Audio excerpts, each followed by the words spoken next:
The story of the Scorpion starts with the CZ61, a peculiar looking gun that looks more like the culmination of parts from Geppetto's parts bin than the legendary, curiously underpowered submachine gun that it is today. Built in the 1960s, the CZ61 was built in response to the Czechoslovakian's Ministry of Interior's desire to have a special submachine gun for duty purposes chambered in 32 ACP.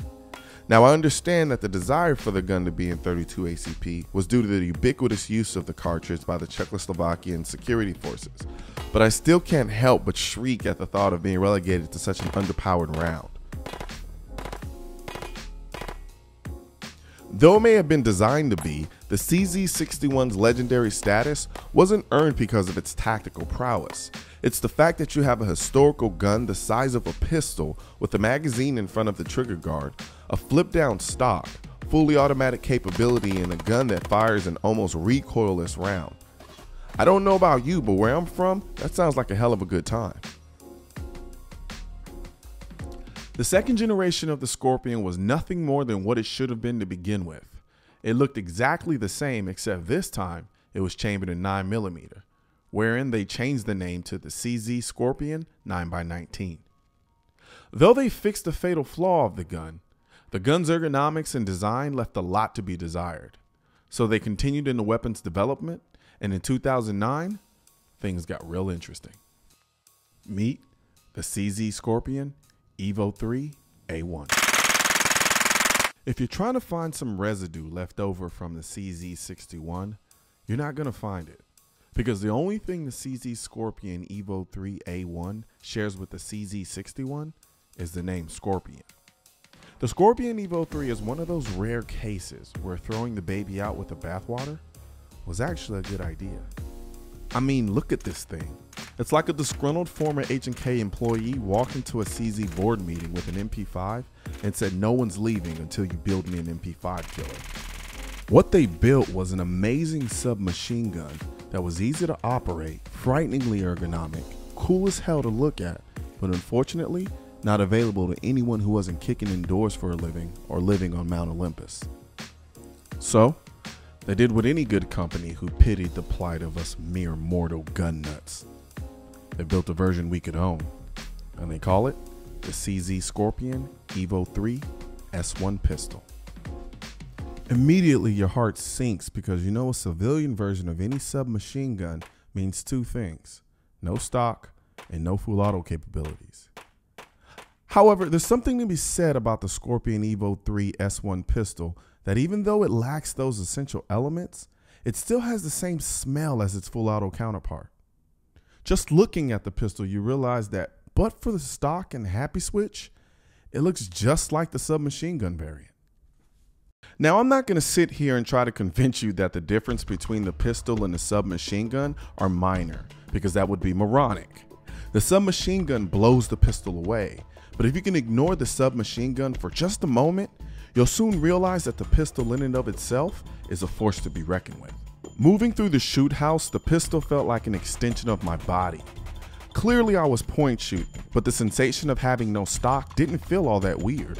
The gun was well balanced, so when thrusting the gun forward, I didn't feel like I needed to overcompensate for a shift in weight distribution. Shooting with one hand was pretty effortless. Visually, the gun looks heavy, making it seem like it would be a chore to shoot one-handed, but it wasn't at all. The gun recoiled a little bit more, but it was marginal compared to the two-handed grip style. The pistol comes with high-quality, low-profile, fully adjustable sights with 4 aperture sizes in the rear with a serrated rear face to reduce glare. This pistol is also completely ambidextrous, from the HK-like magazine release to the safety. A thing about the safety: the ambi safety is a gift and a curse, as it tends to dig into your index finger while shooting. However, there will be an aftermarket kit to remove the ambi safety if you so choose. The trigger on this while dry firing isn't exactly the lightest in the world, but like trying to turn the wheel on a car before you start it, it seemingly becomes a lot lighter and faster during live fire. There's something about the way this gun cycles that adds to the shooting experience. It feels effortless, like it's been shot 1,000 times, but clearly I'm shooting a brand new gun. The HK style charging handle is smooth, deliberate, and a pleasure to use. However, one of my favorite features on the pistol is the AR-ish style bolt release. The magazines are simply delightful. They're easy to load and the translucent polymer looks really slick. And they held up really well round after round, mag drop after mag drop. Here's the kicker. The 30-round magazines are going for below $20 each. That's nuts, especially considering the student loan prices magazines are going for these days. Calling the Scorpion pistol impressive is a massive understatement. Generally, I'm not the biggest fan of these types of pistols, but after shooting the CZ pistol, I don't think I can say that anymore. What more could you ask for out of a pistol like this? Oh, wait, I almost forgot. There's also this. That's right, you can get an adapter that will allow you to use the infamous SIG brace on the Scorpion pistol. With the SIG brace attached, the pistol turns into a different animal. It's still not on the level of the submachine gun, but it takes a gun that I was enormously impressed with and turns it into a gun I must have. Because of the gun's profile, the brace looks more at home on the Scorpion pistol than I've seen on any other gun. Shooting one-handed, I'm forced to over-exaggerate my cant quite a bit, but the balance the gun exhibits when the brace is off is actually no different than when it's on.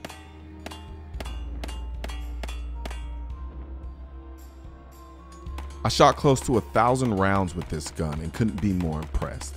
Everything from the feel, the look, reliability, ease of use, and overall experience makes this gun a definite option. But when I found out that this gun had an MSRP of $849, I told them to put me on the list because at that price, this thing is a steal.